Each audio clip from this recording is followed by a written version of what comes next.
This is the Tuesday, May 17, 2016 meeting of the Hanson Board of Selectmen. Please rise for the Pledge of Allegiance. I pledge allegiance to the flag of the United States of America and to the republic for which it stands, one nation, under God, indivisible, with liberty and justice for all. Thank you.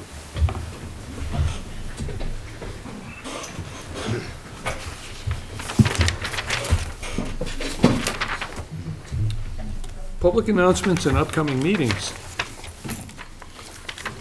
The Highway Department announced that they have started sweeping sidewalks and will begin sweeping in the next few weeks. Started sweeping sidewalks, will begin street sweeping in the next few weeks.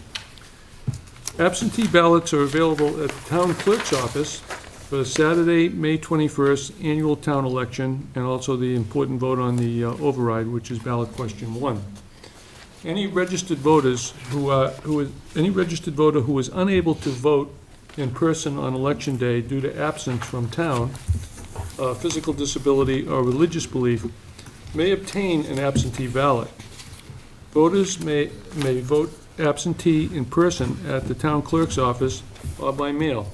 Applications for absentee ballots will be accepted at the town clerk's office until noon on Friday, May 20th. For more information, please call the town clerk's office at 781-293-2772. On May 26th, from 6:30 to 8 p.m., the Panther Education Trust, PET, will hold a spring martini tasting food pairing event at Cameron's on the Green. This will be an opportunity to try samples of different martinis and learn how they are made while you enjoy small plates of carefully selected food pairings.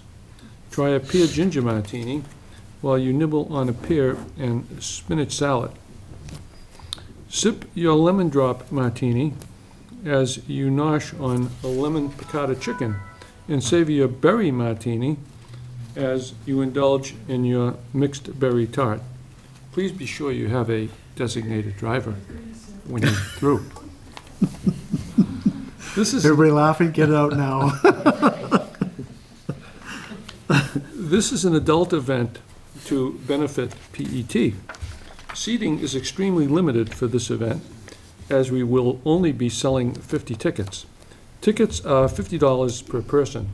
If you're interested in attending this event, please visit our website at www.panthereducationtrust.org and click on Buy It Now PayPal button at the top of the page. Please contact Laura Fitzgerald Kemet at lfitzkemet@gmail.com with any questions. The Hanson Board of Health, in conjunction with the South Shore Recycling Cooperative, will be sponsoring a hazardous waste collection day from 9 a.m. to 1 p.m.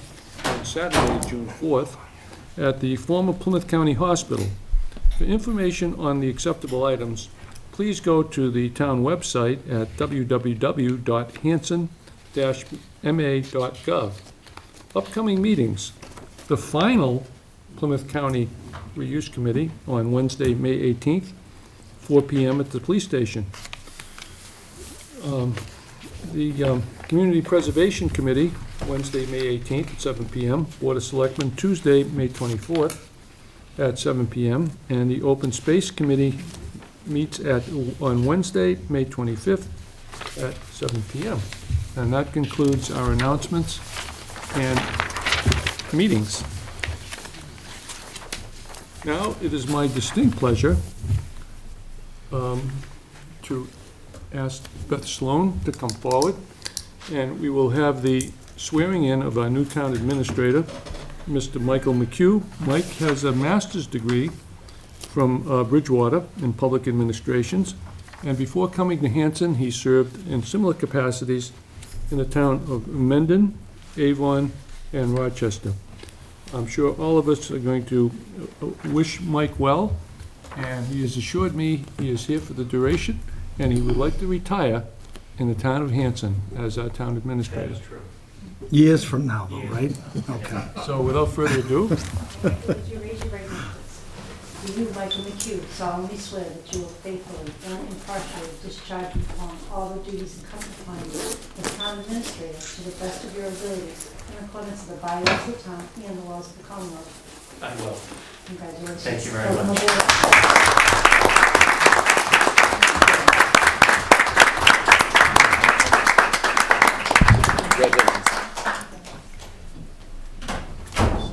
I'll skip the joke. Mr. Chairman, Yes. we have a little reception set up in the other room if you want to go in there now, or if you want to wait until later, it's up to the board.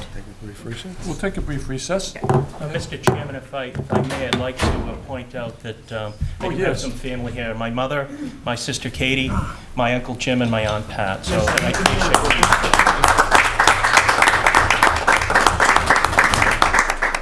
We'll pause for a brief recess for the reception for the town administrator and then return to act on the rest of the agenda. Is there cake? We get cake? Yeah. Yeah, all right. these. She got cake? I didn't make it, no. Order at 7:21. I'm going to take Mr. Hayes out of order because he has an important meeting over at the schools. And we're going to move down under old business to update on the McQuon School roof. As you know, we approved a repair and rehab on the McQuon School roof at the town meeting. And Mr. Hayes is going to update us on the progress, because we wanted very much to try to get this roof done while the kids are out of school. So I'll let Bob have the floor, and he can update us on that. Thank you, Bruce. I appreciate it, and appreciate you taking me out of order. As you know, we've had Gale and Associates before do the engineering part of making an RFP, a request for proposal, because this roof has to go out to bid. And we were very successful with them on the Indian Head project, as you know. So in order to speed up the process, because roofs the size of McQuon need to be done when the students are not in school. It makes for a much better job and much less problem. Safer. So we tried to get them to speed up the process, which they did. And like I said, we've been very successful with Gale. They've been very cooperative. They were project manager, so to speak, on the Indian Head roof. And Bruce, you and I sat in the meetings, and they were pretty good to work with. So we went to them, and they came in with a proposal of $9,750. And I have the document in my hand. I just got it. I will make you all of you copies. But it briefly says, "Dan, this is Gale and Associates, please present the proposal to provide engineering design services to the Whitman Hanson Regional School District for the above referenced roof. It would be the engineering consulting service for the roof and design for the mid-period survey for the McQuon Elementary School, 38 School Street, Hanson, Massachusetts. This is for the portion of the roof that covers the gym and the cafeteria. If you were looking at the building, there's a flat office roof in the front that covers the administrative offices. And there's a roof that kind of goes a little bit like that. It's difficult to see unless you back away from the school. It's pretty much a tar and gravel low. I'm not a roofer, so I don't know the angle, but it's kind of a low pitch roof. Original roof. Yeah, and it's the original roof of the school that was built in the 60s. And it's been leaking off and on and off and on and off and on and off and on. And so this is one of the things we have to do. We have to put an RFP out. The Indian Head and McQuon School Repair Committee, we were all concerned that we were going to run out of time and not be able to get this done. And we're still in time constraint trouble a little bit. But by moving this RFP forward in coming in under the bidding amount for the engineering part of it, it allows us to take probably a month off of the time schedule. It gives it a little bit more room so we can get the RFP out. And I will be coming to you with all of the RFPs so we can make the selection process and move forward with getting the roof done. The RFPs, just so people watching will know, is a request for proposal, so that we can have outside contractors bid it. We'll check all of the outside contractors that bid it and come up with the price, check all of the contractors' background information and other completed jobs, and as we always do, take our due diligence and find out who's qualified, even though it has to come in at a low bid. Right. But, So you're thinking hopefully maybe around August, we'd get it? oh, I hope way before that. I'm hoping to get the document pushed out and have it done in the next. No, I mean to start, the work would start hopefully around that time. We'll probably put in the RFP that we need to start it when school gets out. Oh, okay, all right, you can do that soon, okay. Yes, I believe so, Yeah. without any You'll be on other. track for the summer then. Yes, Yeah, we want to that's- be on track for the summer. So it'll be the same as we last did year. Indian Head. An Indian Head dragged Yeah. into the school year Yeah. because of some unforeseen circumstances, but we're going to try to avoid this with this project. It's a much lower roof. Right. It's a much different structure. Yeah. And so that's what our plan is. Plans don't always go 100% Right. to thought, but Yes, So we've done that's- that. you know, Bruce, we ran into some issues with the other roof and some changes and smoke hatches. This roof doesn't have any of that stuff. But also, we haven't got it ripped off for it either. Excellent news, that's good news. So, The document itself is, like I said, I'll make you all copies and give it to you so you got it. And then we'll be coming back looking for everybody to be on the same page, kind of like we did it before, the municipal agreement. So everybody's on the same page, you can vote it, we can vote it, and we can get this through and get the roof done and so on. Move on, exactly. That's great news. Anyone have any questions? Okay, well, thank you. Thanks, good Mr. news, Hayes. Paul. Thank you all, and again, thank you for taking me out of the water. Actually, thank Christine too, Christine Soko and Ernie. Thank you. With legs like that, you should wear pants. I'm all right with that, Kenny. I'm all right. I thought they were white pants, no? Okay. Town administrators report. Sorry. Our first town administrators report. Thank you, Mr. Chairman. I do have a few things I would like to mention. I would like to extend my thanks to staff and the several citizens that have come by to wish me well and greet me in the first several days that I've been here. I really look forward to working with all of them.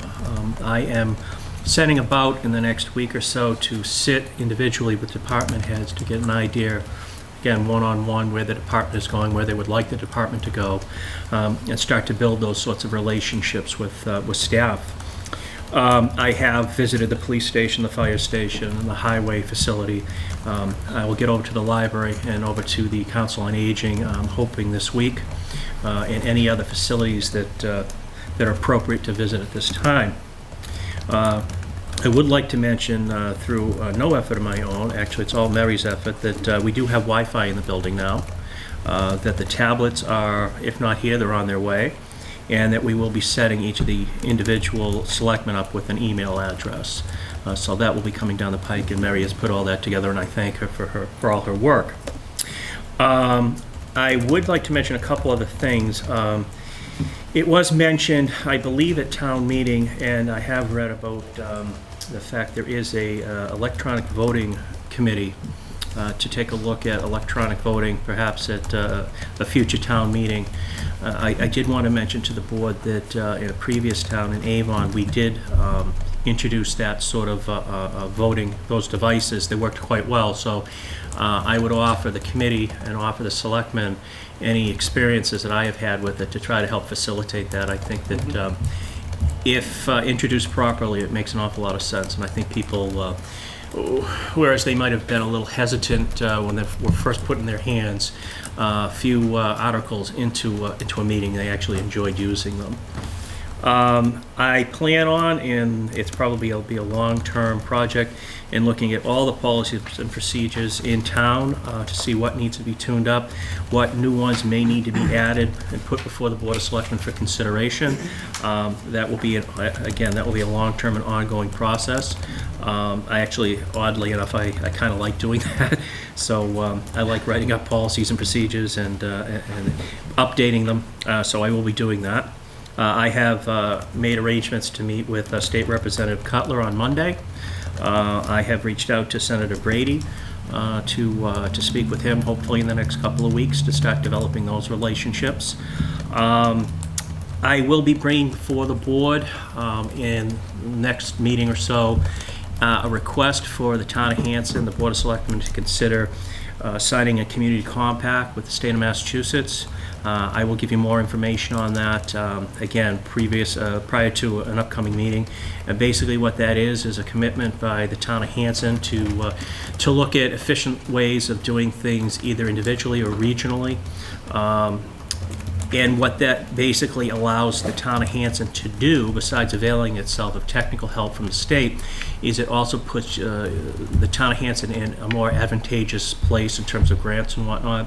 I had put in my previous position, I had got the board to agree and to commit to that in Rochester, and we believe, or I should say, they believe now, that they should be successful in a $40,000 IT grant. So those are the sorts of things that this community compact avails a town of, and there's really no downside. But I'll make sure the board, each member of the board, is aware of what it is before I actually bring it before the board for its consideration. And the last thing I'll end with, and hopefully my reports will be a little more lengthy and a little more full of information going forward. But I will have my first staff meeting on Thursday. We will continue with the tradition of a monthly staff meeting.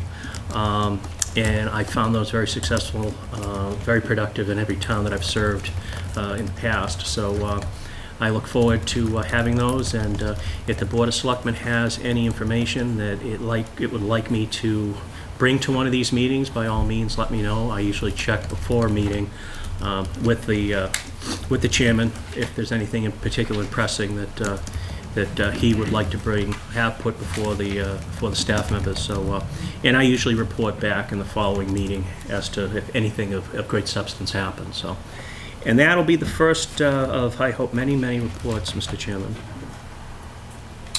Thank you very much, Mr. McHugh. And as you and I remember, when we were negotiating the contract, one of the things you suggested, and it was an excellent suggestion, was that the Board of Selectmen work with you in establishing goals for the upcoming year. And Yes. we are into May, but I think that would be good for the remainder of the year to establish goals that the Board of Selectmen and yourself would like to see accomplished for the town of Hanson over the time period between now and the end of the year.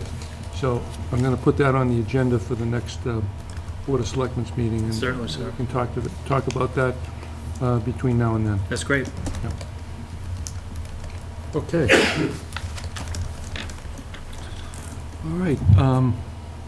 New business is a joint poll hearing installation for 3 poles at Main and 1 Ponset Street. And I have the letter in front of me here from National Grid, dated March 23, 2016. It says, "Enclosed, please find petition for National Grid and Verizon covering joint National Grid Verizon pole locations. If you have any questions regarding this permit, please contact Angela Birch. Please notify National Grid's Angela Birch the hearing time, etc. This petition meets with your approval. Please return an executed copy to each of the above-named companies." Okay, so Mary, do we actually We should open a hearing. open a hearing for this? Introduce a representative from Okay. National Grid. I'd like a motion to open the hearing for the joint poll locations. So moved. Second. Motion and a second. All those in favor? Aye. Oh, there has to be a roll call, right? Does that have to be a roll call for hearing? For hearing, it should be. Yes. In favor? Yes. Yes, Yes. yes, okay. Okay. Yes, would you please come forward, state your name? Good afternoon, everybody. My name is Ricardo Maldonado. I work for Leidos Engineering. We are a contractor for National Grid. My company drew up these designs. If you guys want to look at our design, they're a little hard to read, but I can explain anything you guys, any questions you may have. I highlighted the 3 poles that are in question here, the petition here. Let's see.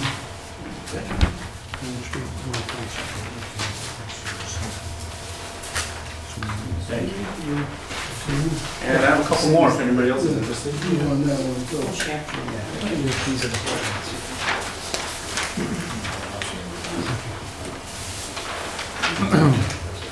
I haven't cheated, I already know. Here.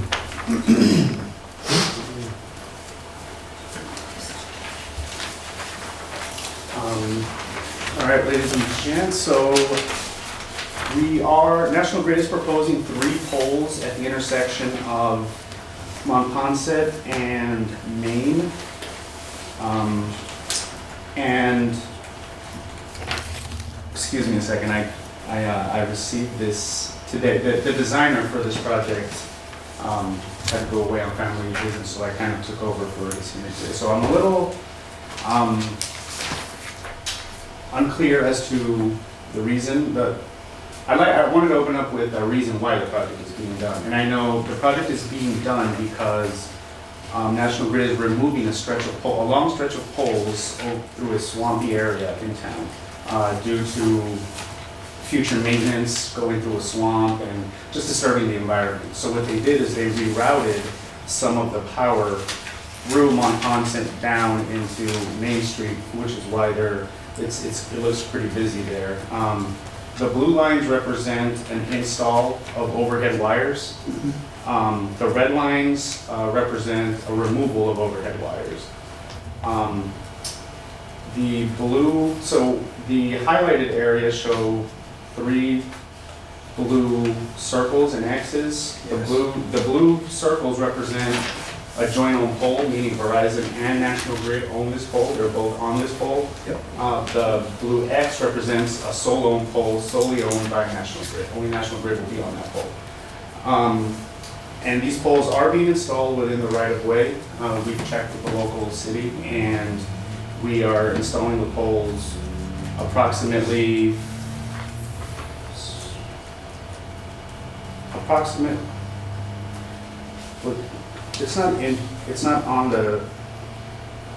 it's not explained, but typically we install a pole to where it creates a tangent line, so there's no angles and there's no further guiding involved into somebody's property or road.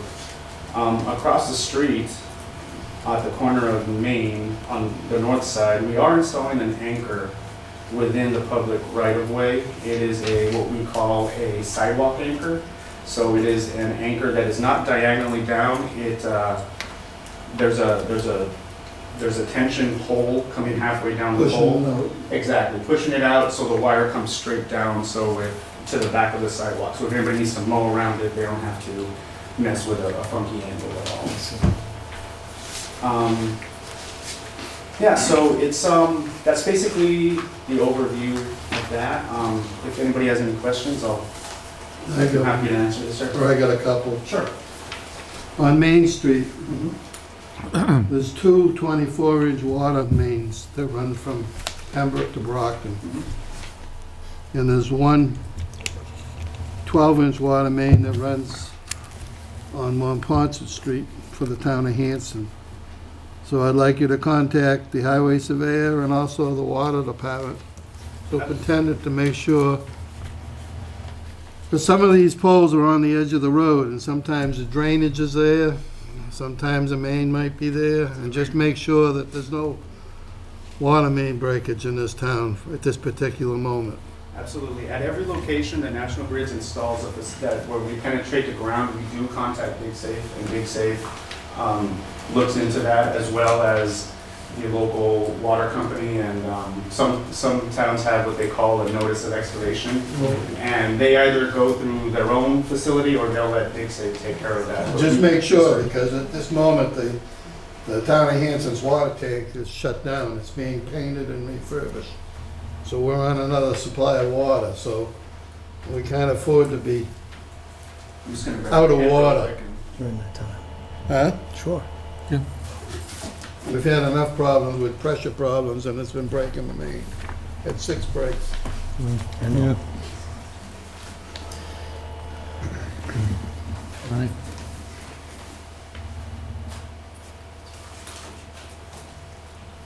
On Main Street, correct? Well, on Main Street, the whole intersection right in there, just make sure that there's a lot of water pipes and there's a lot of gas, there's a lot of, I don't know about underground cables or anything of that nature. What's the green? The green is existing. That's currently what's existing now Okay. on the road right now. All right. So Ricardo, can I ask you a question? Absolutely. Is there going to be wires going from these 2 poles? I guess pole 93 and There will be a wire. going across Main Street? It will. It won't be energized. The wire that's going from those 2 poles is simply an angle to tension the Keep them straight? Exactly, yeah, so the pole that's on the south side Yep. of the intersection is at an angle, so we have to install the pole across the street and tension it with the wire. So it will be over, and I think the clearance we adhere to, I think minimum is 20 feet over a roadway. So that's the minimum it could be, so we typically like to go 5, sometimes 8 feet over that just to. Just in case. Just in Sure. case anything can happen, yeah. Right. No, it's okay with me. Anybody else have any other I just questions? had a quick question. 423, is that a pole that's being replaced?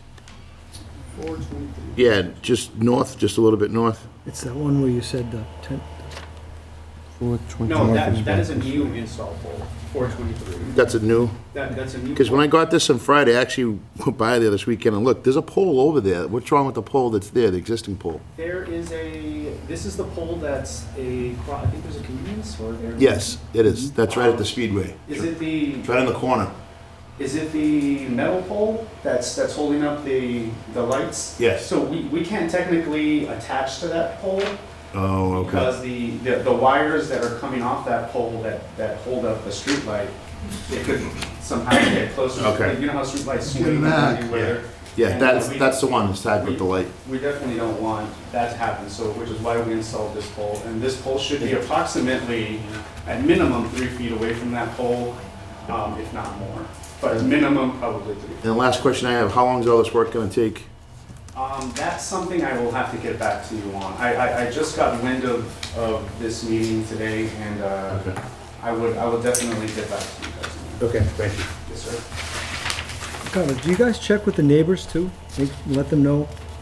As part of, I believe as part of this monthly meeting, National Grid submits the petitions, a drawing of all the sketches. To the budding Which is like neighbors? this. Yep. And the city mail sends a letter to all the abutters, Okay, and they should have received a letter from the city. Okay, okay. we got this. I sent notice out to all the abutters. They give me the Correct. plan, lists who's on the plan. I go to the assessor's office and check to make sure that the information is Is what updated. accurate, yeah. And then I send notice to all the people that the poles are on. Yep. And generally, in this case, it's such a wide intersection, I didn't, but generally in a street, even if the people aren't a direct abutter, Yep. I send letters to the others. You know, you back out of your driveway, the pole wasn't there yesterday, and here it is. So I just Yeah, notify additional people in all cases. So they have been notified. We can check to see if there's anybody here. Are there any abutters here that would like to comment? Anybody that has a question? You know when they're trying to start? If the petition is I believe it would be starting sometime this summer, but please don't quote me on that. All right, no, that's But fair enough. I could guess this summer, yes. Okay. Mr. Chairman, if I may? Yes. I usually use this opportunity to address any issues that the town, public safety, or highway might have with double poles in the community. And I did reach out to highway, police, and fire, and I'm happy to say that they are unaware of any issues with National Grid. So that might not be the case in the future with other companies that come with the petition, but I wanted to let the Board of Selectmen know that this is an opportunity for not only the administration but the board to address such issues. And again, sir, I didn't get any negative feedback in terms of the company that you're representing this evening. The other thing I want to mention, and you did touch upon it for the most part, about mowing and whatnot. I'm not familiar with the intersection just yet. However, I would also ask that when you speak with the representatives from the Highway Department, you make sure that whatever installs and guys and wires are being put in also do not complicate any snow removal efforts on the sidewalk. So there's enough clearance and so on and so forth. I'm sure that Bob would tell you that anyway, but I wanted to put that out there as well. So Absolutely, thank you. thank you. Okay, anyone else have any questions? No. I'd look for a motion to approve the 3 joint So poll moved. locations as Second. recommended. Okay, motion and a second to approve. You in favor? Yes. I'm in favor. I'm in favor? You in Yes, I'm favor? Yes, I'm in favor. Okay. unanimous vote to approve the 3 joint poll locations. Thank you for coming. I need a motion to come out of... So moved. Close the hearing? Second? Yes, Yes? Yes. Yes. Yes. Yes, I'm Carol, good. do you want these back? or How's you that? want If you guys don't want them, I'll take them back. I Okay, can. hearing is Could I closed. keep- could I keep Oh, mine? absolutely, please. Also, I wanted to give everybody a card just in case you guys have any future questions or if something comes up. Email me, call me. Give it to this guy right here. Yeah.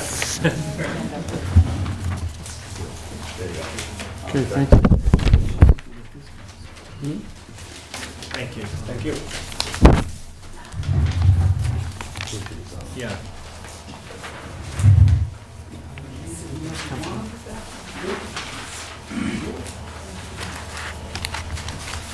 Okay, thank you. Thank you. I don't need this one. Next on the agenda is the presentation on the Complete Streets Grant Company. We got an inter-office memorandum from Laurie Muncy, who said attaches a copy of the Complete Streets policy that the planning board voted to recommend to the Board of Selectmen for adoption at their meeting last night. I'd like to have some time on your agenda for either May 10th or the 17th, so that I can have James Fitzgerald from Environmental Partners come in and present the grant opportunity to the selectmen. I think they would need at least 35 or 40 minutes to fully educate themselves on the benefits of the program, so you might want to place this discussion item on the agenda and allow enough time. So I would ask Laurie and, yes, Alice, and Mr. Fitzgerald, right? Yes, Yes. I think I may just take this one off this Watch it, wait. or maybe I won't. You can go the other way. You'll get in trouble with Fortunately, Cal. I don't have a remote control with me for the projector, but, Hold the chair over there for you. okay, yes. Just put it around. Want to move it? There you go. All right.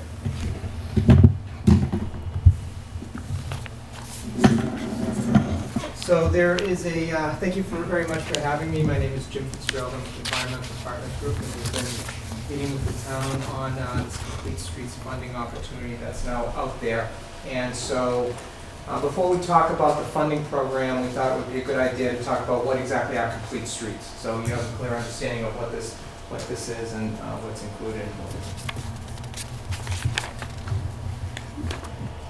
So really, complete streets it's just a term that's used to describe a roadway that provides accommodations for all users regardless of their age or ability. It's really putting a big focus on the community and not the commuters that are cutting through your community. We look at things like bicycles, pedestrians, transit, things like that, that makes it a really livable kind of a place. No matter what the setting, even if it's an urban setting or a more rural setting, you still can have complete streets involved. There are all sorts of studies documenting the many benefits that complete streets provide. I'll kind of flag through these relatively quickly, so if you have any questions I can slow down, but I don't want to take up too much of your time with this. But first of all, safety. By providing accommodations for multimodal, multiple modes of transportation, you're really providing a safer environment. So there are all sorts of accidents that take place along roadways. We typically think of vehicular accidents. There tends to be not much discussion about the pedestrians and the bicyclists that are involved in accidents, but for instance in 2013 there were almost 5,000 fatalities that occurred for pedestrians in this country. So it's pretty substantial. Many of these accidents take place in locations where there aren't any sort of accommodations for the bicycles or the pedestrians. So as a result, by providing those sorts of accommodations, you dramatically reduce the amount of fatalities or injury types of accidents. Things as simple as adding a sidewalk where there isn't one. Certainly provide a much safer environment and really cut down 88% reduction in fatalities when you add a sidewalk. This carries into bicycle accommodations as well, providing bicycle lanes or even separated bicycle lanes, even safer. A 90% reduction when a separated bicycle lane is provided in a location. I'll get into what is a separated bicycle lane in a little bit. There are health benefits having to do with the reduction of obesity in our society, things, drops in high blood pressure, diabetes, things like that really can be a result of providing alternative modes of transportation. And as a result, the medical community is really standing behind this Complete Streets initiative as well. Believe it or not, the local economy actually benefits as well. Studies have proven in different locations where you provide multimodal accommodations, alternative modes of transportation, there are boosts in the local economy, reductions in store vacancies, increase in business, and increase in taxes. And certainly the environment. Providing alternative modes of transportation, you're reducing the amount of emissions. Studies show that half of all trips that people make tend to be under 3 miles in distance, and that's something certainly that could be biked. 28% of all trips are less than 1 mile. Again, something that you could walk to or bike to very easily if those accommodations, those safe accommodations were provided. And a lot of times we hear, well, there aren't that many pedestrians on this roadway, so what are we building it for? So in many instances, if you build it, yes, they will come. You know, certainly if you're building a sidewalk in the middle of the Berkshires where there's no development anywhere, then yeah, you're probably not going to be getting too much additional pedestrian or bicycle activity. But if you're connecting to neighborhoods, trying to get to a certain destination, yes, studies have shown that there are increases in bike and pedestrian traffic.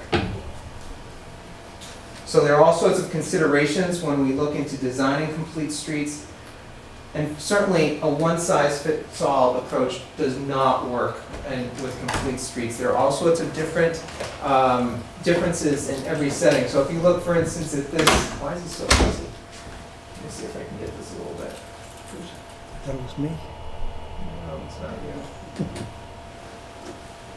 Yeah, that's good. Is that better? Yeah, but it depends on the I see. area. Yeah, I see. sorry. So, so certainly if you look at the photo on the left versus the photo on the right, on the left, you've got a very limited space. There's very limited things that you can do there. So it's a completely different design than the photo on the right, where you have expansive amount of width. You've got nice wide sidewalks with grass strips, wide bike lanes. You've got a point of refuge in the center for the pedestrian crosswalks. So certainly things like right-of-way or environmental restrictions certainly play a big role in figuring out what you're going to provide along any roadway. In former generations, the approach was to try to design roadways really to get cars to move nice and fast. The more lanes that you add, the wider the lanes, the better. That way you won't want anybody to have any sort of delays. So, not that you have this sort of situation here in town, but you end up with something like this in many communities where you've got all these lanes, really gets the traffic moving nice and fast, but certainly not a location you'd want to live along. Or never mind crossing as a pedestrian or bicycling along or live along. So this is what we're trying to get away from and provide something that's a little bit more balanced, working the design from the outside in so that you're able to fit it all in a well-balanced manner, providing all modes of transportation, accommodations for all modes of transportation, not just the cars. With complete streets, you know, we talk a lot about the bikes and the pedestrians and everything else. We still do want to keep the cars moving at the speed that they're supposed to be going. And the important part of that statement is at the speed that they're supposed to be going. We don't want them to go excessive speeds. If you provide vehicles with wider travel lanes than they truly need, they go faster. So in many instances, when we're designing things like traffic calming, where we're trying to slow traffic down, believe it or not, things as simple as restriping a roadway to feel tighter do have some sort of an impact on that. So we wanted to provide the appropriate lane widths for the vehicles based on that character of that roadway, that classification of that roadway. When it comes to bicycles, there are all sorts of accommodations that we can provide. In a perfect world, we provide bike lanes along more significant routes. Certainly on little residential side streets, we wouldn't recommend bicycle lanes that wouldn't be warranted. But in locations where cars are going at a pretty good clip, it's helpful to provide the bicycles with their own space to travel in. So there are different requirements by different guides, depending on if you're working with Mass DOT or not working with Mass DOT as far as what these minimum widths should be. On average, they should be 5 feet is the preferred minimum width.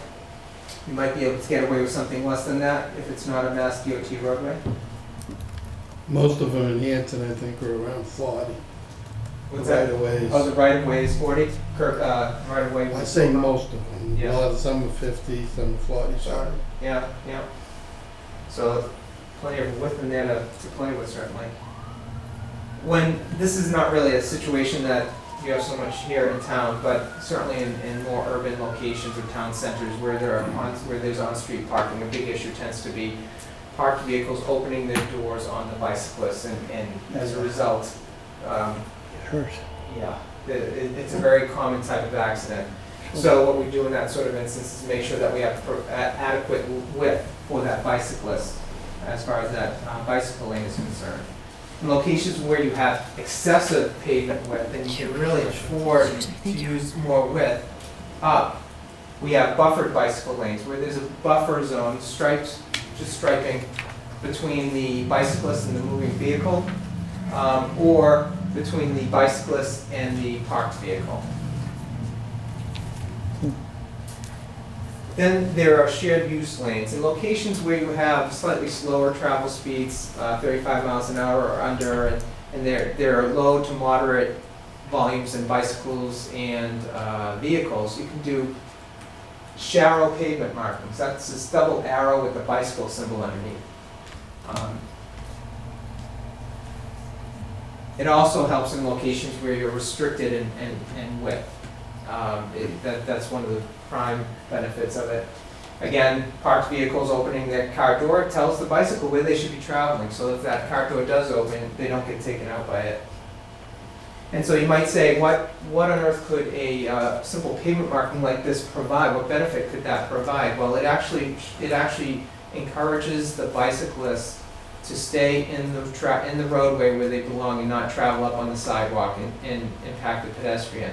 It also encourages them to travel in the correct direction of the roadway. Sometimes you might see a bicycle traveling in along the wrong side of the roadway, so this reduces that chance. It also helps to tell the vehicle, hey, there are bicycles in the roadway, they should be in the roadway, so studies have shown there is an increased distance between the bicycle and the vehicle trailing behind them. So there are definitely benefits to these shallow pavement markings. Separated bicycle lanes I mentioned earlier, that's just a bicycle lane that's provided with some sort of vertical barrier between the bicycle and the vehicular traffic, whether it be in this case vertical granite curbing and street trees. Here are a bunch of other examples with bollards are provided in the roadway. There are all sorts of types of those kinds of accommodations. Then shared use paths, where there are paths outside of the roadway typically, between the bicycles and the pedestrians, shared between bicycles and pedestrians. Speaking of pedestrians, one thing that's important with all multimodal accommodations is continuity. You want to make sure that there are reasonable beginning points and end points for any sort of accommodation. So here's a very dramatic example down below here where the sidewalk just simply ends. Another example of this might be where a sidewalk continues to a street, but really most of the pedestrians are trying to get to the following street to a recreational field or something like that. So you definitely want to have continuity for any of these accommodations. And of course, with pedestrian accommodations comes all sorts of requirements with ADA, making sure that you have compliant widths, compliant slopes, and certainly adequate wheelchair ramps. The worst thing that you can do is have a crosswalk leading into nothing. In this instance here, the wheelchair is in the roadway, he's got nowhere to be, he doesn't even have a crosswalk, but or when he gets to the other side, he's going to be in trouble. So that is kind of the worst case scenario right there. And with pedestrian accommodations, providing things that make it a more pedestrian-friendly place to be. Things like street furniture in the appropriate locations. Again, there's a time and a place for everything. Some of these treatments may be more town center oriented than rural. And again, more urban kind of environments, you can provide all sorts of sidewalk zones. Transit It's important to provide adequate bus accommodations, adequate bus stops that people can actually get to, especially the handicapped people, and so that they're not stuck in the middle of the street. Now, one thing that works hand in hand with complete streets is the notion of traffic calming. I had mentioned it earlier. It's just a way of having the traffic travel at the appropriate speeds. So obviously, if you're hit by a vehicle traveling at a fast speed, you have a greater chance of dying. So 40% chance, 40 miles an hour, a pedestrian gets hit, 85% chance of death, versus 20 miles an hour, 5% chance of death. So obviously, the slower a vehicle is going, the better chance that pedestrian that's hit has to surviving. So again, traffic calming is just a matter of trying to keep the traffic going at the right speeds while keeping them on the right roads. We don't ever promote traffic calming everywhere and every road should be slowed down. We don't want traffic to be diverting to avoid an arterial and instead cut through a residential neighborhood. That's never the point. It's just to make the traffic go at the right speeds and stay where they're supposed to be. It's all about having good balance in your design. All sorts of traffic calming features can be provided. These are just a few that really lend themselves nicely to complete streets. First of all, bump outs in locations where the roadway is excessively wide helps to put the pedestrian in a better viewpoint along seeing oncoming traffic. And really, not only does it slow traffic down, but it also helps to provide a better viewpoint for oncoming traffic. Median islands, a great treatment that provides a point of refuge in the center of the roadway. So the pedestrians are crossing one direction of traffic at a time. And again, that feeling of being tighter really slows the traffic down as well. Road diets, I don't think we need to get into this. This is just an opportunity where you convert a multi-lane roadway into into fewer travel lanes, which, believe it or not, sounds a little controversial. It actually can be more efficient than a roadway with too many lanes, just because of left turn vehicles stopping the stream of traffic in those left lanes when there are multi-lane approaches. Raised intersections. In locations where you have a significant amount of pedestrian traffic and you really have a safety concern, anytime when you raise the roadway, that certainly does slow traffic down. Kind of controversial when it comes to, for plowing, but it certainly does slow the traffic down. And roundabouts. There are more and more roundabouts being installed in Massachusetts. I just gave a whole long presentation just on roundabouts a couple weeks ago, but all sorts of benefits to roundabouts. It's an efficient way to process traffic through an intersection. In many instances, it's more efficient than a traffic signal, and it encourages traffic to slow down. It's a traffic calming device. So it's designed in a way that you have to be traveling 20, 25 miles maximum to travel through this intersection, as opposed to a traffic signal where you're racing to get through that middle light.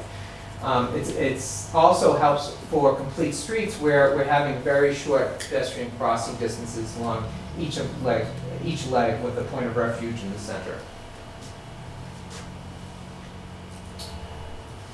Sometimes you might say, well, that's great, but that doesn't really work for us here in town. So here are a few examples. So in this example, for instance, you have a 2-lane roadway, 1 lane each direction. You'd say, what can I possibly do here for, say, bicycles? You may have adequate roadway width just to restripe the roadway and have a bicycle lane. In this instance, you don't have vertical granite curbing. All you need is 4 feet in width for a bicycle lane. Instead of using that extra width to have those cars go fast, why not provide multimodal accommodations? If you don't have adequate width and the speed is slow enough, 35 or under, you can do the shallow pavement marking, alerting the driver, hey, there are bicycles in the roadway. In more urban settings, you can, if there's adequate width, you could be providing, again, bicycle lanes within the roadway to get those vehicles away from the parked cars, or the shallow pavement markings to do the same, depending on what you're dealing with for road width. Here's a road diet where 4-lane roadway consolidated into 1 lane each direction. What it does is it affords additional space for bicycle lanes on either side, They combined it with the traffic calming median that also served nicely for pedestrian crossing. So there are all sorts of features that you can incorporate into the same setting. One thing that we see a lot is as intersections become repaved, they just get wider and wider and wider. Great for the trucks because they don't really have to slow down that much, but really it's horrible for a pedestrian. If you look how long this crosswalk is, it's pretty excessive.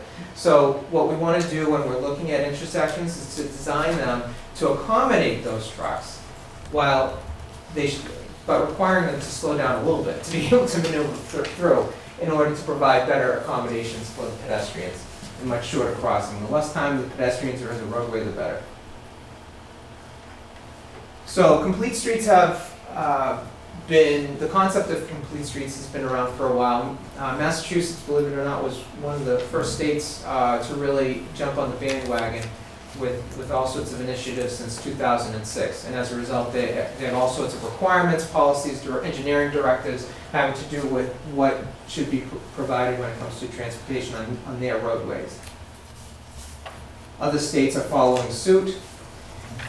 At the municipal level, a number of communities have been adopting these complete streets policies.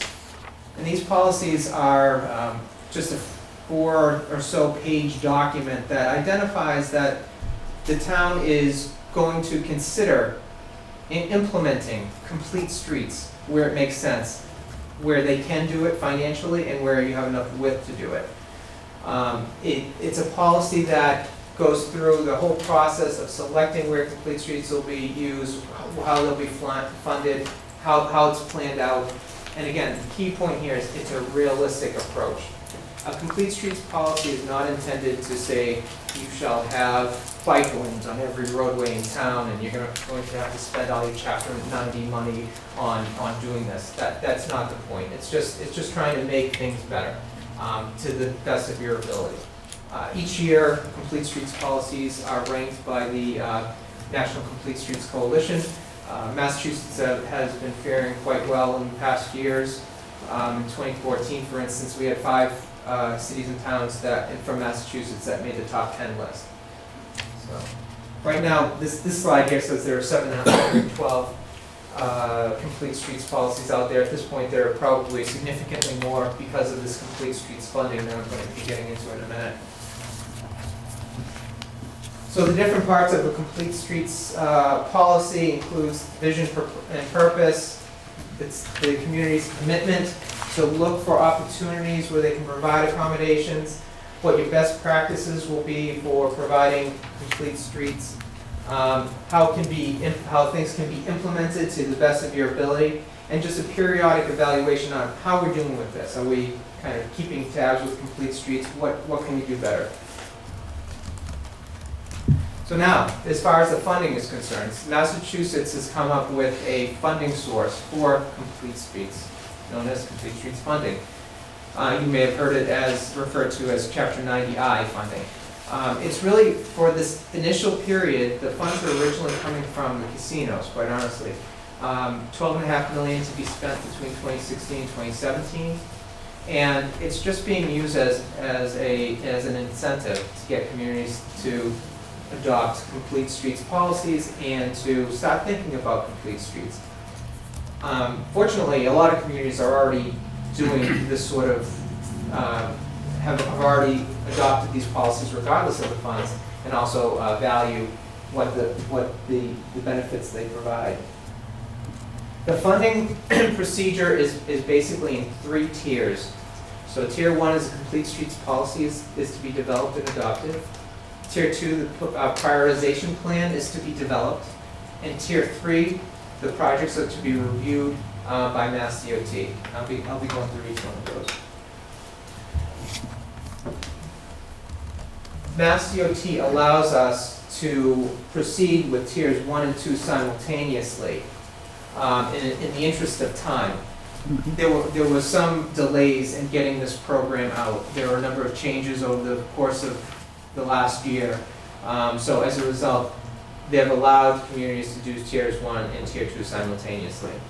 The work involved in Tier 2 in establishing the prioritization plan is, each community is eligible to be reimbursed up to $50,000 for that work, so that if they don't have internal resources to be able to go out and inventory all the roads and everything else, that they can hire a consultant to do that, and up to $50,000, which is adequate to, more than adequate to provide that. How long is the time, Jim, for it to go through? That's a good question. As this procedure continues, I feel as if Mass DOT is kind of feeling their way around with the whole timeline of things. Recently, as of a week or two ago, a new schedule has come out that really doesn't look at when the prioritization plan gets submitted as much as doing the math backwards. So the funds have to be spent by July of 2017. Right. So having said that, the schedule that's provided by Mass DOT works it backwards. So if you've got a 9-month construction period, not including winter shutdown, Yep. then you need to have your prioritization plan submitted on July 15th of this year, this summer, for a 9-month project. If it's a 6-month project, you need to have your prioritization plan submitted by September 15th. Okay. Now, a lot of these projects, because this first year is a little rushed, a lot of these projects I anticipate being more cut and dry kind of work. Tier 3 allows a reimbursable up to $400,000 for each community, regardless of its size, Each year. each year for 1 year. So really, if you think about your Chapter 90 Mhm. and this, it's attractive. Having said that, $400,000 is certainly a great help, but it's not the big dig. Right. So really, the extent of the construction may be kind of a faster turnaround time when it comes to actual construction time. So whether it be 9-month or 6-month, you know, everything is adaptable. What's a prioritization plan? What's the average prioritization plan for like a town the size of Hanson? What would it cost, you think? Probably like 40,000, 41,000, something like that. You know, we've been doing them in different places, and it depends on the community. We want to be attractive when we go through this process. We want it to be attractive by those who are reviewing it at MassDOT. So I would not recommend it being the full $50,000, a few dollars less preferably. The thing with, and I'll get into prioritization plans in a minute, but it's not necessarily a one-size-fits-all. There are different, you can go to varying levels of detail with this. In the end, it provides you with the tools, or it should provide you with the tools, so that you can continue to keep it alive for future years. As you knock off a couple of projects at the top of the list, you continue and continue, and the database stays alive, so that you continue to use this for many years. That's the important part, while keeping it at a reasonable price for Mass DOT to accept. So, what kind of projects are eligible for these funds? All sorts. This is just a real partial list, but there are all sorts of other things that could be provided. Things like traffic calming measures, pedestrian signals, new sidewalks, new bicycle lanes, pavement markings, improved pavement markings, intersection improvements. There's a long laundry list of things that this could include.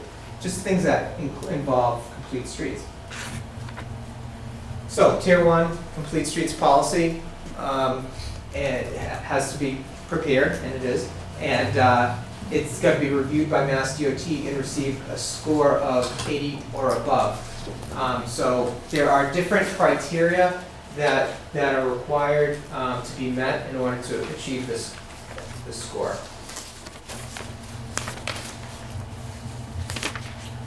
So the prioritization plan just really takes a holistic view of the community.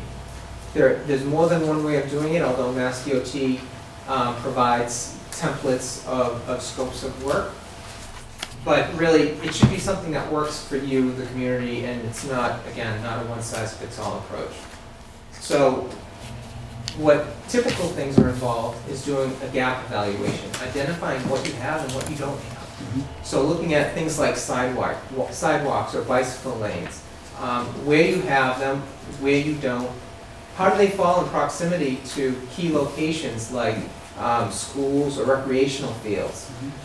Certainly we want to be addressing those sooner rather than later. Those would carry a priority. So that's basically how this is done. And this prioritization plan not only identifies the project, but it also goes through and outlines how much it will cost to construct and what the schedule for construction would be. So what we want to make sure that we can do here is identify projects, especially for this first year, that would be something that could be constructed by July of 2017. That's key. So.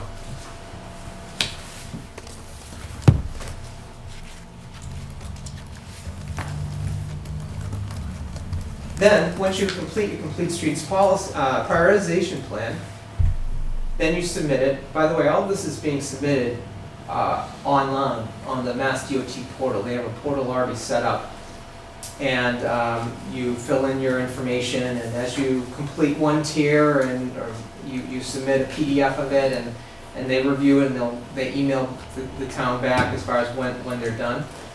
So this is all done on the portal. So once you've submitted your 15 projects, that's how many they want in the prioritization plan. You then go through and Mass DOT reviews it, and the town identifies their top projects. Maximum of 5, but totaling $400,000 maximum. And Mass DOT, again, reviews that. So if you have one project that's substantial and totals $400,000, and you only have one project that you're applying for. Right. So the magic number is $400,000. And it's important that these projects that are identified really make sense. Yeah. And so visuals are key. The previous slide had the GIS mapping, where color-coded mapping, identifying where the gaps are, where the priorities are, and everything like it is important to make sure that whoever's reviewing this really jumps on board and says, yeah, that's definitely necessary. And that's it. Cool. So, and certainly with the community compact, you get more points for that. So that's great. Jim, could I ask you a question? Yes. So, I like the idea of sidewalks, I like bike path, I like the bikes also. Yeah. But if we could combine the two, I would probably go more for sidewalks, because I know kids have a tendency to ride their bikes on the sidewalks. And obviously, if the person is walking down, and if it's not heavily traveled, they're gonna step aside and let the kid go by, right? Right. Obviously, it becomes more of a problem with more usage. If it's heavily walked Yes, and then so definitely. forth, then it can be a problem. Yeah. But I think for the most part, we might have that type of situation, so. It almost sounds as if you might want to consider shared use path. Would that, If you have enough width. if that would at least create sidewalks, because I know we've got some streets here, right, guys, that we want, and I know Donnie had showed me a plan long ago on trying to join the streets, right, Lori? And it's important to know too, Lori indicated tier 1 is completed, right? Yes. Right? That's awesome, which is You the, guys have to adopt it. We Yeah. adopt that. I mean, I would like to see us maybe, obviously come up with a plan. Originally, I think we had one place, but other streets, like my neighbor's husband was hit by a truck on East Washington Street, and he was killed. And that was 17 years ago. So, some of the more heavily traveled streets, traffic where people are walking still anyways, I think this is terrific. Is it possible that it could go on beyond fiscal year 17 too? Oh, yes, I'm sorry. Because Yes. it looks like it just said 16 and 17. So it will, and my apologies, I actually meant to hand these out earlier. Here's a copy in case you want to come back and reference it later. But yes, the intent here is not that it's just going to be a quick. For the two fiscal years? Correct. The intent here is that this will be a multi-year thing. Cool. So This has gained so much attraction with the communities. At first, there's a mandatory, or was a mandatory seminar on complete streets that each community had to attend in order to be eligible, and Lori went. And they were sold out so fast, or booked solid, so that they had to create all these other workshops and all these other things. So there, a lot of the cities and towns are jumping on board on this. Sure. And as a result, I think that they would have a lot of angry communities if they were to drop the ball. Sure. Mass DOT, in their documentation on the subject, says that while this first bout of funding is casino-based, the future years will not be. But because I forget their exact wording, but it was something to the effect of, because of the attention that this is drawn, it is their full intention to Keep it funded. keep it moving, keep it going year after year. Do they know how it'll be funded, if it won't be funded by casinos? I don't think it was specified. Okay. They'll take it from the retirees. I hope not. He said, take it from retirees, no. But, so this is not encouraging us to go out to gambling, right, playing bowling? I know, the more We you can fund gamble, more the sidewalks, puzzle. yeah, right? No, I don't, I say that in jest, but I think this is terrific, guys. What do you think? I have a question. You said the engineering portion is, that's reimbursable? We can get that money back? The prioritization plan is reimbursable, correct, for that tier 2 prioritization plan, up to $50,000, and that is reimbursable. Would that include the engineer that would do this plan and tell us what they suggest that we needed? Oh, yeah, and in Yeah. fact, honestly, that's what we're doing with different communities, and so we could assist Lori or whoever it is in filling in the blanks for each of these 15 prioritized projects. Now, I should explain, we don't do it in a vacuum. We first go out and we inventory what's out there, we make our own observations, it's all GIS mapped so that you can have the electronic files and use it in the future. Then we collectively meet and identify what you folks have run into in all your years here in town as far as the needs, to make sure that we're on the same page. This is your program, so this is what you want. These are your priorities, regardless of what we map and how close, what the proximity is to what we feel is an important destination. It all depends on what you see as the project. Then we take it back, we come up with numbers, all the construction costs and budgets and all that, in order, and the justification to promote those projects in the portal and submit. Mass DOT does have the right to not necessarily select your number one project. They prefer to select your number one project, but they technically have the right not to. So I'm just want to throw it in there. I don't know why they wouldn't. Chances are your number one priority is probably well justified and makes perfect sense. So This is altogether separate from Old Colony planning. This is Correct. two different things. Oh, yeah. Okay. Yeah. Thank you.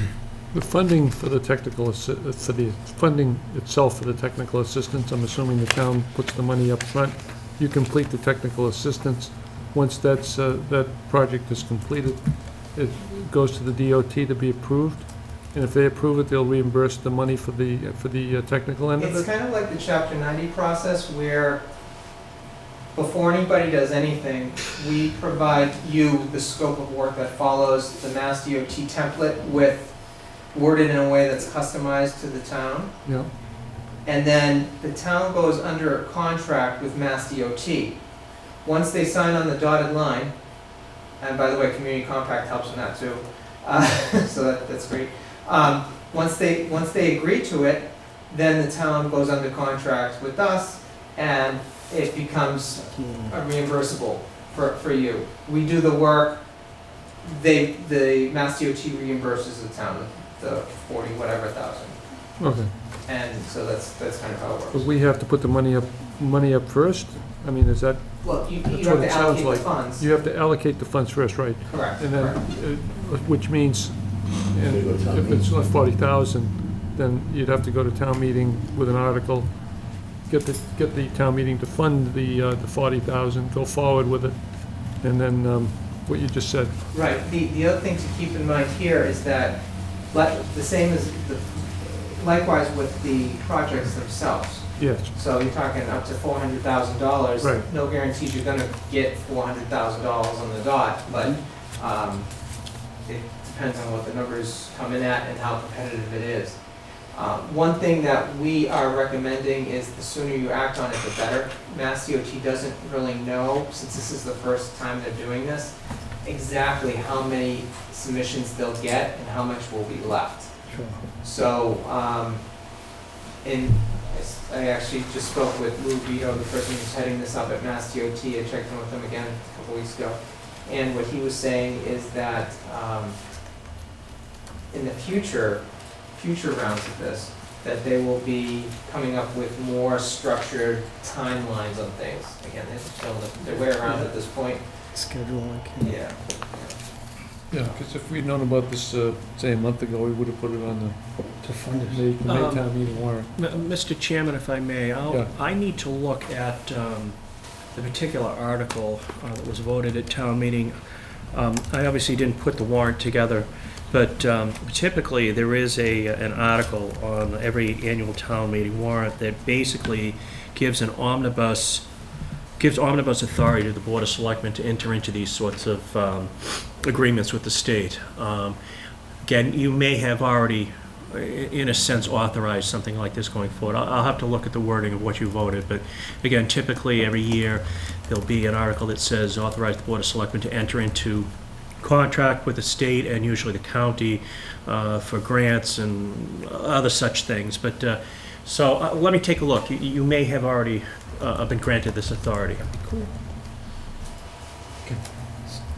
One last question from me, Jim. Sure. So, I think this is incredible. This sounds really, really great. And without, I'm not trying to be insulting, but it sounds too good to be true. Almost, you know what I'm saying? Is there anything that we should be aware of that, I don't know. One critique, if I were to be completely honest, Yep. is that, okay, we've got to adopt a policy. Now, you've already done that, and honestly, this policy, if you don't understand what the policy is, it could sound scary, that, oh gosh, we have to, put bike lanes everywhere, and we'll have no money, and, when that's really not the intent. It's, I guess the only part that some people have had hesitation on, if I was being completely honest, is the policy. Okay. But I personally don't see anything wrong with the policy. I think that's a great thing that any community should do, to really provide safer accommodations where they can, and just kind of keep an eye out for not just the cars, but the pedestrians and the bicycles. Absolutely. So that is, I believe, the biggest negative. The other thing that I've heard is, oh, here we go again with Mass DOT, asking us to jump through hoops, and they'll end up by just giving all the money to the city of Boston, and not the smaller communities. Yeah. So I've asked this question specifically to Mass DOT, because we work with a lot of smaller communities as well as larger ones. And their response was that is completely not the intent, that it's $400,000 maximum per community, and that we understand that when you're comparing number of pedestrians in Hanson versus number of pedestrians in Cambridge, Right. well, two completely different things. Exactly. So they're going to be fair, is what they committed to.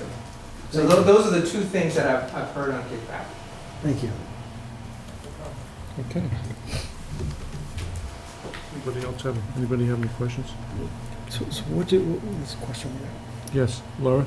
Hi, Jim. I'm wondering, is community preservation funding something that you've ever worked with that complements some of this funding? And like, I'm thinking specifically of some of the passive, what would be called passive recreation type of thing. You can use other funding sources with this. You can definitely do that. In some instances, for instance, I don't know if you know about the TIP program. Tip.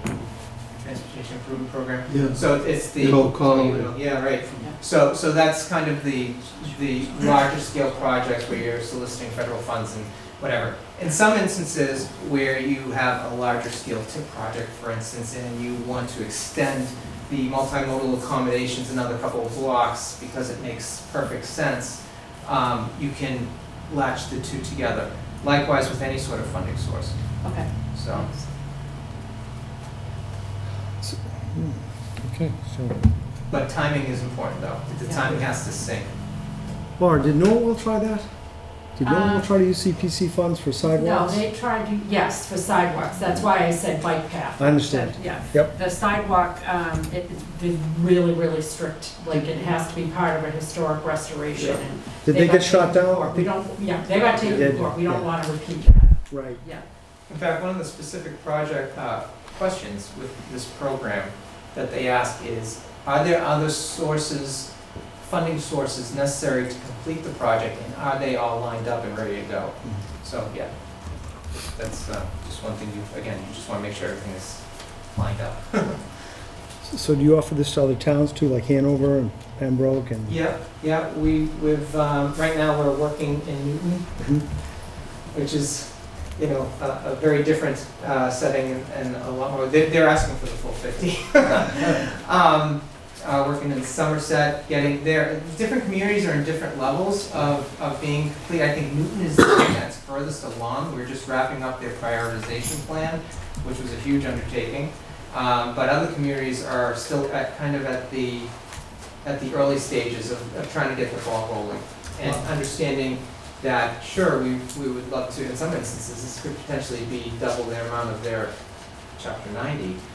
Sure, we want that money, but it's a matter of working it through the channels to get all the signatures so that we can adopt the policy.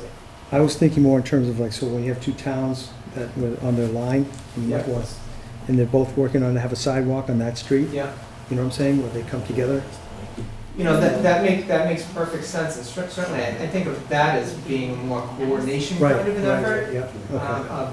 Because the town officials should know about that more than the consultants doing it. Right. You know, as far as what their long-term plans are. And so I would view that as kind of coordination. Sure. Yeah. yes, Isn't it true that we could borrow Chapter 90 money to pay for Yes, the, this plan, $50,000, yes. and pay it back later? Just want to make that point. It's a bad idea. that's a good point. Good point, but bad idea. Okay, What do you need from us? For a vote? To adopt the policy, and then we should determine sometime a funding source. yeah, that's what we have to work on, after we adopt the policy. This time is, Yes, it's- yeah. Absolutely. The earlier the better, just from that competitive standpoint on those funds. And we have a copy of the policy here, right? We're going to see it. Does everybody, Do they need a motion? does everybody feel comfortable with adopting the policy tonight, and then going forward with the, looking into the funding? Or do you want more time to take a look at it? Does We everybody can always feel- modify it if we had to. We can, is that correct? the policy is scored, so I would not recommend that you make any alterations. If it needed it, yeah, no, Yeah. okay. Because it could decrease our score if you took Mhm. something out that was required. Right. What did we get on the score? Well, Was it it hasn't been submitted Oh, it hasn't been yet, submitted? but Okay. it is a copy of one of the award-winning. Ones that are did, good job, Lori, yeah. Yeah, because you're not committed to spending any money. Does it tie out to the plan that we, Excuse me? does it tie out to the plan, Dawn, that I kind of saw a long time ago, I think? Yeah, this is, well, not actual sidewalk plan, but it's a step towards that. Towards it? So kind of joining some of the sidewalks where the gaps are, correct? Right. A lot of the crosswalks that have to be upgraded, the light systems, there's no electronic buttons up there to stop the lights so kids can cross over on 58. 58 seems to be the worst because it's got the most traffic. It's wide enough that they probably can do the bikeway stripes on both sides of Route 58 after the report. They've got to do the whole report of the town to be able to select what is most important to do. You can use some, my understanding is you can use some of the money, or the 400,000 to do a sidewalk, but you're not gonna get very far on the street. And you'd have to do it every year in a row, but as we know, we don't know what DOT is going to continue the project, the funding, and the process. It could change, who knows, but And this is just, smaller projects that need to be done through this program is excellent. You know, and if we do use the Chapter 90 money, you get refunds back into it once the project is done after they get paid for doing that. and this is just the policy, this is not the prioritization plan. No. That's important. This is just to adopt the policy. To it is that this is a good policy for small towns and stuff that have been overlooked for years. The cities get all the money for doing this stuff, and I think he can contend to that. So it's something that we should, I hope that you could approve tonight so that we could kind of fast track it. Jim, if I just may ask a question, Mr. Chairman. Just to clarify for the board, the vote that is being requested tonight is not a commitment of funds. Right. That's the next step. So the board should feel comfortable in approving the forwarding of this complete streets policy for scoring. And then the next step would be going forward with finding funding to, I would assume, to engage your firm to do the priority list. So I don't think the board should be concerned about making any sort of monetary commitments by any action this evening. I'd be looking This is for, just so we can submit on tier one. we're looking for a motion to accept the Town of Hanson complete street So policy. moved. Second. I beat you, Kenny. Motion and a second. Any further discussion? All those in favor? Aye, absolutely. This is great. This is really a good start. Unanimous vote. Thank you. Great job, guys. Thank you. I see one of the things is the funding for grants and stuff, too. If we can look into, I don't know if we want to hire, what's the ideas, look at the ideas of hiring a professional grant writer. I don't know if that's possible, You just did. you know? Well, Laurie is. No, I know, but Laurie, you know what I'm saying, Laurie? I was gonna hire Mr. Mr. Fitzgerald yeah. to complete this prioritization plan and get us moving in the right Yeah, direction. no. Yeah. Well, plus I obviously have experience as well, so if Jim and I could work There you together go, if Mike, yeah. necessary, so. Okay, thank you for coming in. Thank you. Yeah. Oh, there's another question. Yes. Using the South Shore Consortium bid, is that possible? Yes. Is that still in effect, that program? Yes, you can. It doesn't necessarily have to go out to bid from what we've been told. It can still be the consortium, and that could get you a little bit more bang for the buck as well. We just want to make sure that those funds are perfectly lined up, because once we commit to those funds for that project and it gets selected, then that's It's all timing. Yeah, so we'll have obviously a contingency to make sure that there's more than adequate, that there's adequate funds there, in case there's an overrun, but. That's terrific. This is really an exciting project. This is really a big benefit to the town. Nice job, guys. Thank you so much for coming in and Everybody. making that Thank you. presentation. Thanks very much. Thank you, Laurie, Dawn, too. So good.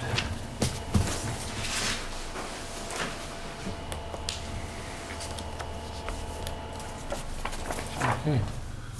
Moving on. Next on the agenda is Police Chief Mix with a request to vote a recommendation for the promotion of Peter Colagero to sergeant and for the hiring of 2 police officers, Brent Pedersen and Christopher, say the last name? Dominguez. Christopher Dominguez, okay. The floor is yours. Thank you. I'm going to start off with the request for the promotion. I'm requesting that the board promote Officer Peter Calgero to the rank of sergeant, effective July 1st, 2016. The reason for this request, well, it's numerous, but I'll start off with the fact that just before I got here, you had a few vacancies, officers leaving. And since I've been here, we've had 7 veteran officers either retire or leave.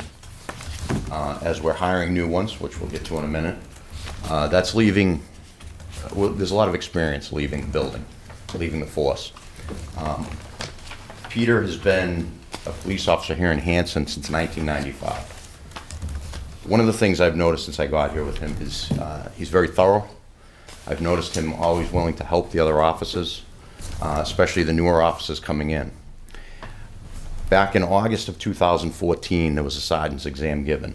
The criteria for the exam was an agreement between the Board of Selectmen and the union.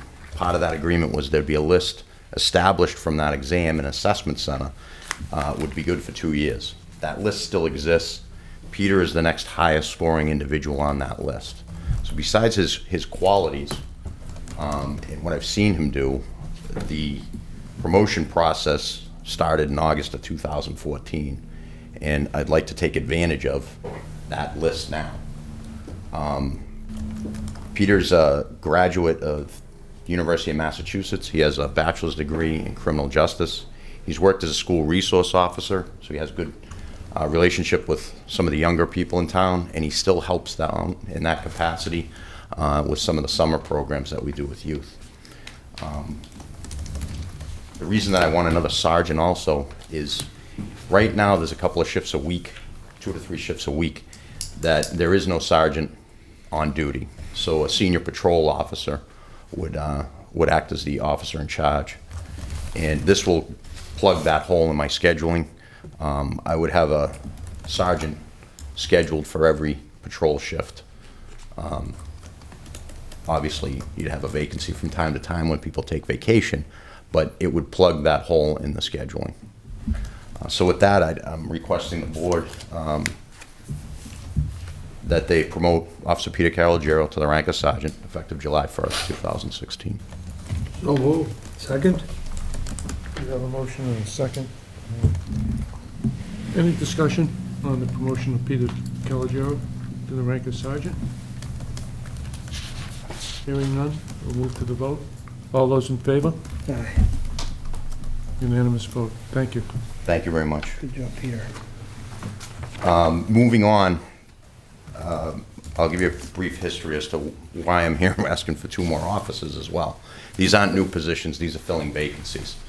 As I mentioned, in the past about 3.5, almost 4 years, there's been 7 officers leave. I currently have a couple of openings. In February, we put out an ad looking for qualified candidates that are fully trained already. I got approximately 30 applications. Of that, a screening committee was set up to sort out the highest quality as in training. From that, an oral board was conducted a few weeks ago consisting of the 4 sergeants that we currently have and Officer Calogero. Officer Calogero has been involved with and coordinated most of the oral boards since I've gotten here. The officers that consisted of that oral board presented me 3 candidates out of the 30. They interviewed approximately 8. Of the 3, I personally interviewed them, and 2 showed to be, I think, good fits for the town and a good fit for the department. The first one is Mr. Brent Peterson. He's currently a full-time police officer in the town of Plimpton. He's been an officer for approximately 3 years.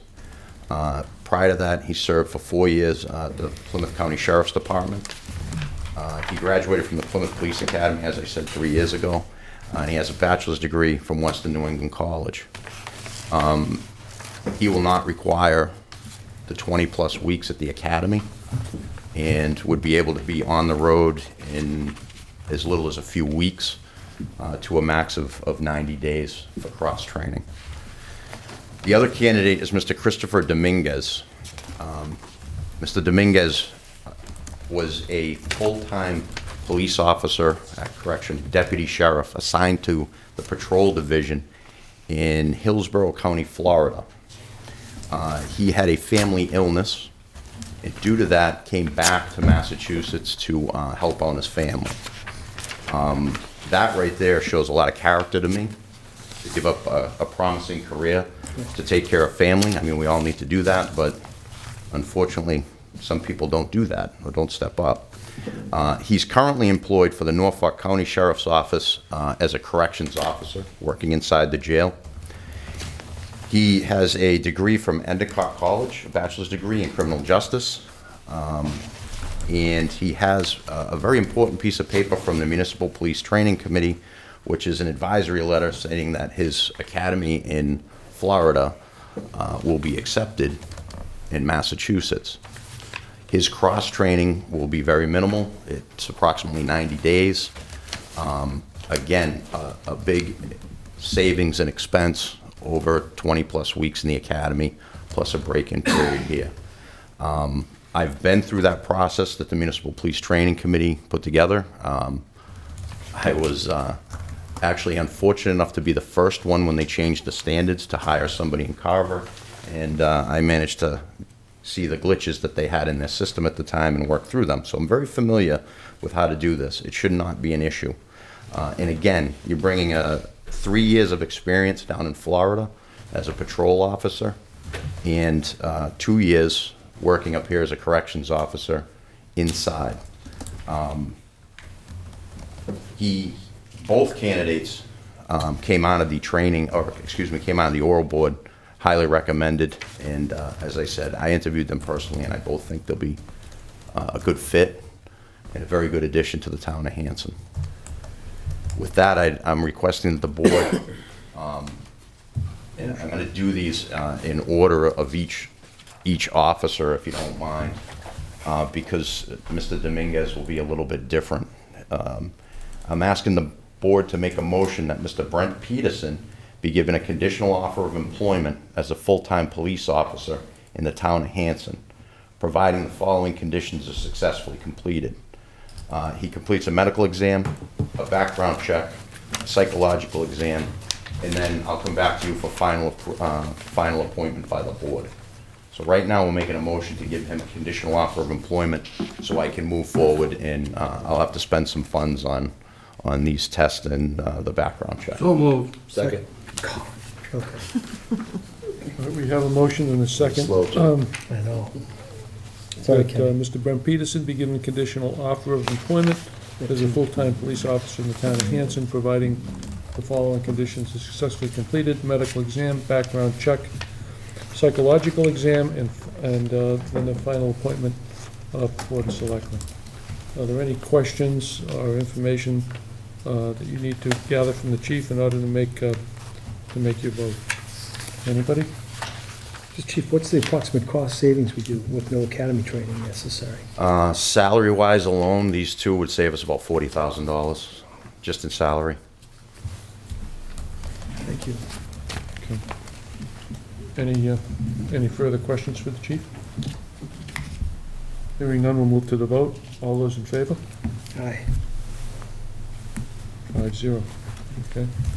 The next motion that I'd request the board to make is for Mr. Christopher Dominguez, that he be given a conditional offer of employment as a full-time police officer in the town of Hanson, providing the following conditions are successfully completed: a medical exam, a background check, a psychological exam, and acceptance of his Florida certification as a police officer by the Municipal Police Training Committee, and then final appointment by the Board of Selectmen. So moved. Second. Motion and a second has been made on the conditional appointment. Is there any further questions for the chief on this one? Okay. Hearing none, we'll move to the vote. All those in favor? Aye. 5-0 vote. Thank you very much. Thank you very much. I know Officer Calogero is going to be thrilled, and I know the two new potential hires will be very happy too. Thank you very much. Thank you. Thanks, chief. Okay, moving on.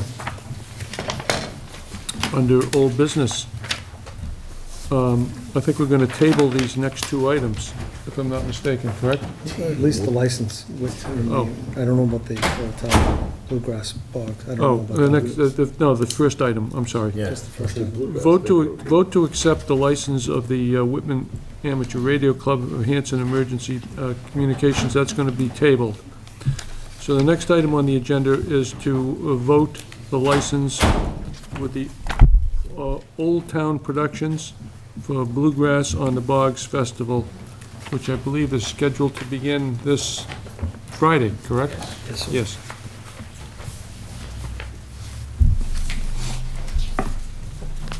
I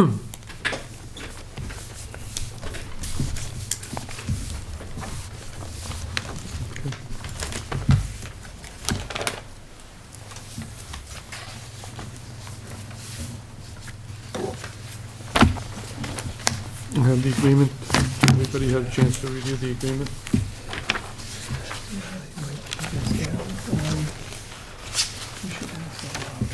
Huh? Don should abstain. Okay. It's been signed by the She said yes, licensee? you should abstain. Okay. Thank you, Mary. You read my mind. No, I heard you. Donnie's. I thought I was doing it anyway.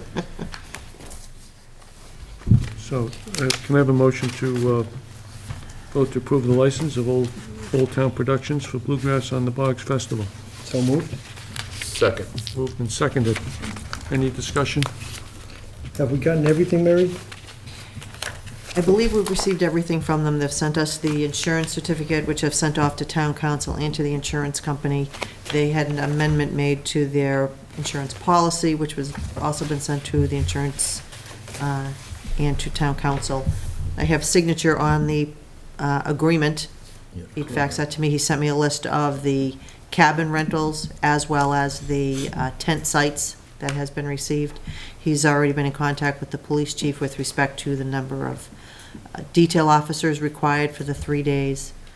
I believe he has everything, and I have confirmation from town council that we had discussed getting releases from each one of the cabin renters. Yeah. She said, based on the way she wrote the agreement, she does not need a release from each one of the, she's not, gonna press that he has signed off on their behalf and has provided us with a list of the, And that's this is this document in front of us on the rules and regulations over my guess? yes. Okay. Mhm. The only question I have is how about the porta toilets? Are they gonna- Oh, that was the whole thing They, with the... they discussed that with the Board of Health, and that I didn't check on. Okay. But I know Board of Health met with them. Yeah, 'cause And I know and that I got a whole chart. Yeah, I know you were discussing, you were showing me that chart with Guillermo, that Mhm. whole thing. The Yeah. bathhouse is working, but we have 4 extra porta potties coming in. They're coming in. Yeah. That actually should already be up there, but if they're not up there, we'll be up there by Friday. Do you know, Jim, if you guys got the chart from the Board of Health? There was a chart that said depending on how many hours people are there and how many people, and you follow the chart, and it tells you the average amount of porta toilets. Did you see that? Yeah, I have not seen that, no. Okay. Mr. Chairman, if I may offer a suggestion, the board could vote to approve this license contingent upon confirmation from the Board of Health that the issue that you're discussing right now has been addressed adequately. And I certainly can follow up on that. So we'd have to modify the I motion. mean, I think they've did a good job the past 30 days. We Oh, required confidence. a lot, and, I think Mike did a good job getting the stuff to us, and I know the police chief sat with him, and so certainly we don't want to hold up your event by any means, but we just want to make sure at least they have the minimum amount of porta toilets that the Board of Health has requested. And then I'm fine with this. I Be hope it simple. goes off great, and you guys have a great time. Could be as simple as a phone call that I can make in the morning just to confirm everything. Yeah, okay. Somebody posted something on that event online, it looks really interesting. They come from all over the country to do this. It's one of the They're not gonna biggest, let you in, Bruce. it's one of the biggest festivals in the country for bluegrass, if you're into bluegrass. Is anybody into Show what bluegrass? is. So there's only one signature line on here? Yeah. So the board should vote to authorize the town administrator to sign, or someone else, it's someone to sign, probably the town administrator. Can I have a motion to approve the agreement and authorize the just- town you did, administrator Kevin. to sign the agreement between the town of Hanson Recreation Department and Old Town Productions, the licensee for the Bluegrass on the Bogs Festival? So moved. Second. Moved and seconded. Are we also modifying the motion based on the contingent with the porta potty statements that we just said too? Don't we have to do that, or no? It's up to the board if you want to do that. Did you want to do that, Kenny? You was mentioning it? Kenny, Yeah, you think I that's think- adequate a number, right? The 4 I or think no? that, I do. Okay. Okay. So then I think if that's adequate enough, we should be fine. You can always, it only takes like a half a day to bring more in if you need them. All right, okay, all those in favor? Aye. All those not voting? One not voting? Okay, Abstaining. okay. All right. That takes care of that. Okay, moving on. We had the update on the McQuon School roof repair by Mr. Hayes, who was here earlier. Committee reports, Monpont Pond Committee. That's Thursday, 10 a.m. Halifax. Okay, the Indian Head and McQuon School Priority Repair Committee. We had a meeting 2 weeks ago in which we discussed our concerns about the McQuon School roof repair, if that was, if it went through, which it did, and Mr. Hayes has addressed those concerns, and they are going forward with the RFP. We haven't scheduled another Indian Head and McQuon School Priority Repair Committee meeting at this point. Highway Building Committee. Yes, Mr. Chairman, we had a meeting on Monday evening. Everybody was present. What we've done is we've gone over and review everything that we've done up until this point. Because there was a little transition between Mr. LaCamera, who helped us out immensely on moving that forward, we wanted to get Mr. McHugh on board with that. He attended the meeting, and he's going to reach out to the architect again and to get the ball rolling and for further meetings. We're going to meet again in 2 weeks. Okay. That's it. Okay. Do you know off the top of your head the date of that meeting? If not, I get it from you. After 2 weeks, Monday. Yeah. You can say it next week. And the final Plymouth County Hospital Reuse Committee, Don. Well, it's not the final one, but I hope to have something in a couple of weeks that will be sent to the board, that you people can decide upon. Yeah, okay, thanks, Don. But the meeting is tomorrow at the police station at 4 o'clock. What's the 6th? That's all right. Does anyone have any further business to come before the board this evening? If not, I'll entertain a motion to adjourn. So moved. Second. Motion and a second to adjourn. All those in favor? Aye. Thank you. Meeting's adjourned at 8:56.